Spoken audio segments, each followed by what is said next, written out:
If there's an aspect of worship that I really identify with or think a lot about, especially lately, it's the holiness of worship. The worship is a holy space where we sing to God about the things he does, about how he acts in our life and all that different stuff. And for ages, I've been cool with the expression of worship being whatever people want. People have different flavors for the worship. Some people love to dance when they worship God. Some people love to paint when they worship God. Some people raise their hands. Some people stay very still. All of it is a wonderful expression of worship. And that sounds really great until your own personal expression of worship changes dramatically. And so one day I was in prayer ministry and I just start laughing like crazy.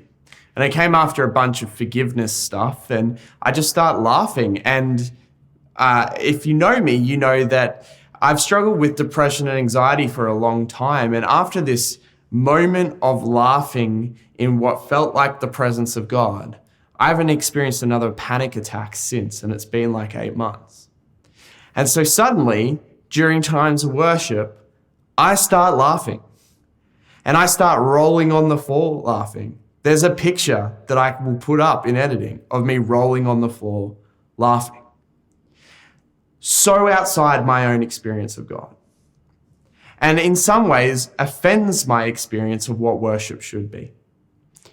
And so as I've been thinking about this, I was drawn back to a passage where David is leading the Ark of the Covenant back into Jerusalem. And everyone is celebrating that the Ark has come back in.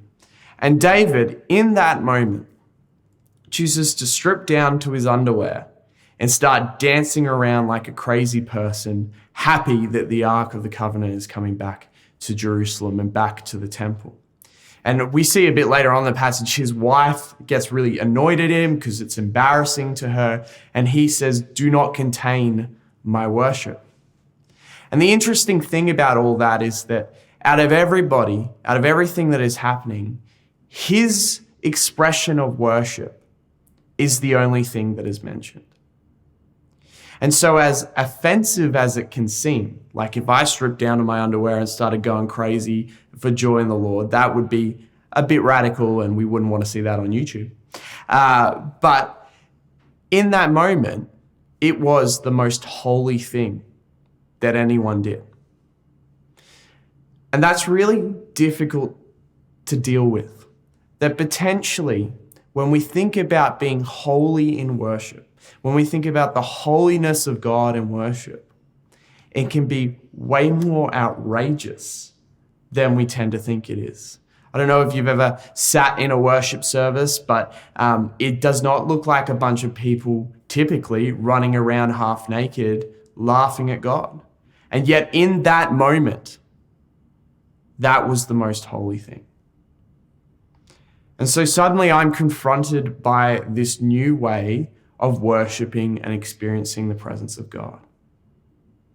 And it offends me a bit sometimes. And it's happening to me. But what do you do about that?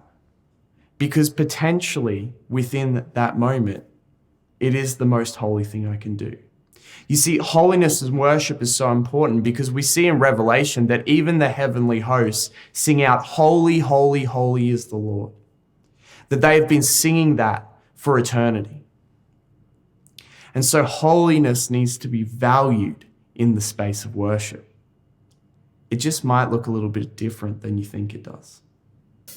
Hey, thanks for watching that video. Make sure you like and subscribe and hit the bell icon so you know when our next video comes out. Have an awesome week.